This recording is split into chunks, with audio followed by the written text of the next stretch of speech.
Kia ora e te whānau, ngā mihi nui ki a koutou. My name is Yasmin Sarhan and I am the NZI Te Reo Student and Beginning Teacher Organiser, and I'm also an ECE kaiako 2 days a week. So I've joined NZI Te Reo when the ECE Voice campaign started in 2019, and it provided me a platform to talk about issues like pay, workload, on a public scale with our whānau within the Early Childhood Centre, but also with our employer and our colleagues, something that wasn't previously discussed at all. Over the next few weeks, we're going to be doing a series of Facebook Lives where we talk about your rights at work. So that's things like your pay, your break entitlements, and much more. So keep an eye out for those that are coming up. In this one today, I'll be talking about your rights when it comes to leave, which is my favorite one, by the way.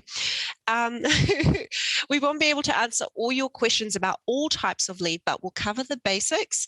And we'll also have a Know Your Rights FAQ, similar to the ECE Voice FAQ that we've put out earlier in the year. So make sure you check that out. And if you've got any questions, if you're an NZI Te Reo member, please give us a call or send an email to nzi@nzi.org.nz. So, union members together have fought for better pay and conditions. Things like the weekend, your minimum wage, your leave entitlements. These are things that have been fought for and have been won. So it's important to know what you're entitled to. Number one, sick leave. You're entitled to sick leave after you've worked in a job for 6 months. So 6 months is defined as continuous employment for a 6-month period. That is regardless of the number of hours that you've worked. If you haven't worked for your employer continuously, an average of 10 hours a week during that period and no less than 1 hour in every week during that period is what would be considered that would fill into that 6-month gap. Some employers give you access to your sick leave before you reach that 6-month period. So you need to check what your contract entitles you to. When can you take sick leave? When you're sick, when you're injured, when your spouse or your partner is sick or injured, or when a person who depends on you is sick and requires your care. So it could be your sibling, it could be someone that lives with you, etc. How you need to ask your employer for sick leave. You need to let your employer know, obviously, as soon as possible. And your employer might have a policy about how you might do that, such as calling them, giving them a text, an email. It's important that you know how it's done in your setting. But sometimes, it's not doable. You get sick on the day or on the morning of, so it's important that you call them and you update them as soon as you can tell them. You actually don't have to tell your employer what you're sick with if you don't want to. It's private. That's your own information. If they keep asking you, you're allowed to tell them that you're simply not fit for work. However, your employer might ask you for proof. So what proof can your employer ask for? They can ask for a doctor's certificate if you have been sick for 3 or more calendar days. So what the 3 or more calendar days means that, for example, you were sick on the Friday, you were still a bit sick on the weekend, and then you were also sick on the Monday. So that would be considered, 3 consecutive calendar days. So that certificate also doesn't need to say what you were specifically sick with. It just needs to be verified by a doctor. So it's really important that your employer tells you as early as possible that they need proof, and they will need to inform you that it is a requirement. So, and they'll also need to meet the reasonable expenses that you have incurred as a result of obtaining that proof. So it's not just a given. What the new changes in the legislation to sick leave mean is that as of the 24th of July, your sick leave entitlements have increased from 5 days a year to 10 days. So unless your employer makes it available to you sooner, you will get the new 10 days per year after your next sick leave anniversary, up from which was previously 5. So if you haven't yet worked for your employer for 6 months, you'll get it once you've hit that 6-month mark. And there's been a lot of partai about what if you work part-time? Even if you work part-time, you also get the 10 days. So if your contract hasn't been updated since the 24th of July, you could speak with your employer about changing the sick leave clause in it to update it. But even if it doesn't specifically state that in your contract, the law overrides what's in your contract.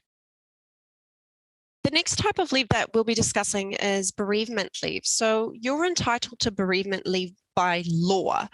And that's as well after you've worked in a job for 6 months, the same way you're entitled to sick leave. Some employers and contracts give you access to bereavement leave earlier. You just need to check what's in your contract.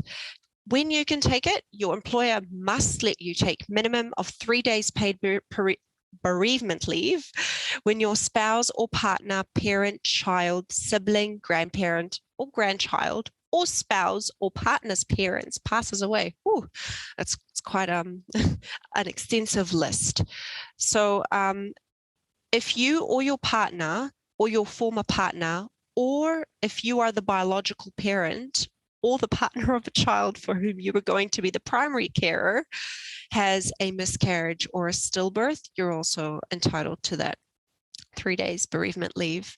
Your employer must also let you take a minimum of 1 day's paid bereavement leave on the death of someone else if your employer accepts that you've suffered a bereavement. And when they decide this, they've got to consider things like how close you were to that person, whether you've had to take on responsibilities relating to a funeral or tangi or other arrangements, or any other cultural responsibilities that you had to pay your respects to that person.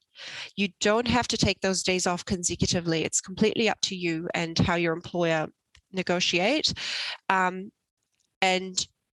how you need to ask for it is similar to how you'd ask for sick leave, as soon as practically possible.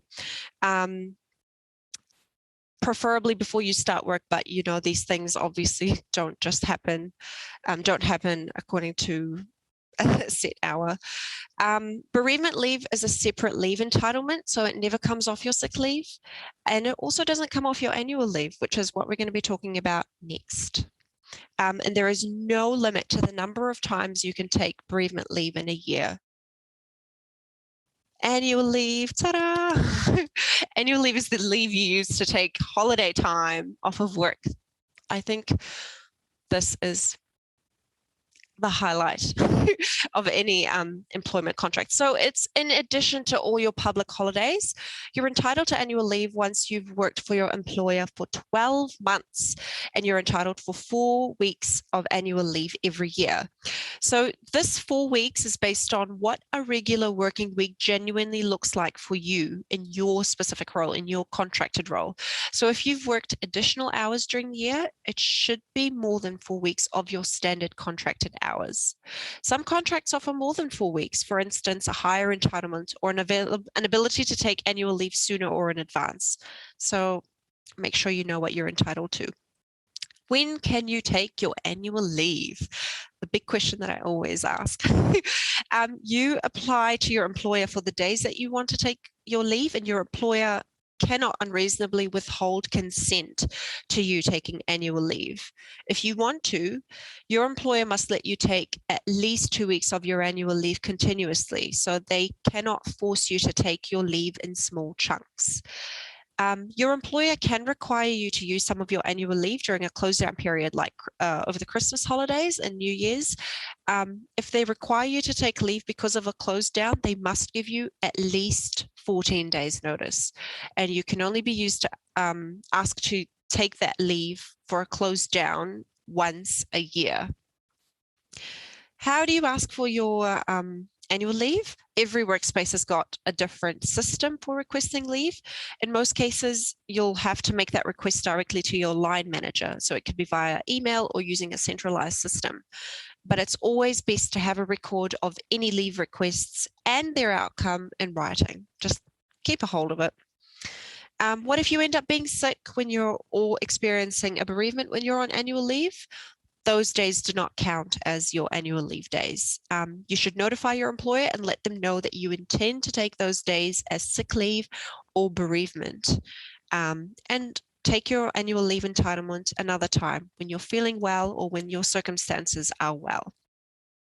So we're out of time, but there are plenty of other types of leave that workers in New Zealand are entitled to, like parental leave and the relatively new domestic violence leave. So for more information about these, check out our FAQs on the Know Your Rights section of the ECE Voice website. These FAQs will give you much more useful info if you are a reliever or if you're working part-time, and if you want more specific information about your situation. Let us know what you've learned today from this video and what other questions you still have in the comments. Mā te wā. And remember, we're stronger together.